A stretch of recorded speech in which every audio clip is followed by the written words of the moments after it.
BNP একমাত্র রাজনৈতিক দল যাদের এই মুহূর্তে দেশ পরিচালনার অভিজ্ঞতা রয়েছে।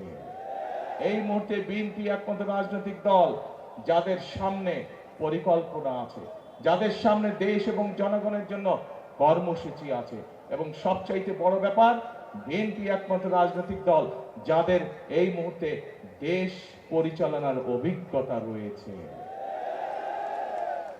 শহীদ রাষ্ট্রপতি জিয়াউর রহমান যে সময় দেশ পরিচালনা করেছিলেন, উনি দুর্ভিক্ষ কবলিত একটি দেশে খাদ্য উৎপাদন বৃদ্ধি দ্বিগুণ করেছিলেন, এবং শুধু তাই নয়, সেই খাদ্য উৎপাদন দ্বিগুণ করে উনি বিদেশে পর্যন্ত খাদ্য রপ্তানি করেছিলেন বাংলাদেশের মানুষের খাদ্য সরবরাহ করার পরও।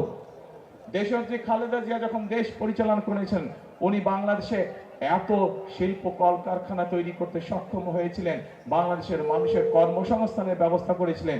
বিদেশের সকল পত্রিকা তখন বলতে বাধ্য হয়েছিল বাংলাদেশ হচ্ছে একটি এমার্জিং টাইগার। কাজে প্রিয় ভাই বোনেরা, এই সকল, এবং শুধু তাই নয়, দেশনেত্রী খালেদা জিয়ার সময় আমরা দেখেছি কিভাবে তিনি নারীদের শিক্ষা ব্যবস্থা ফ্রি করেছিলেন। ক্লাস 10 থেকে মেয়েদের জন্য ক্লাস 12 পর্যন্ত শিক্ষা ব্যবস্থা ফ্রি করেছিলেন। প্রিয় ভাই বোনেরা, এই কাজগুলো থেকে প্রমাণিত হয় যে বিএনপি একমাত্র দল যারা দেশকে অভিজ্ঞতার আলোকে সঠিকভাবে পরিচালনা করতে সক্ষম।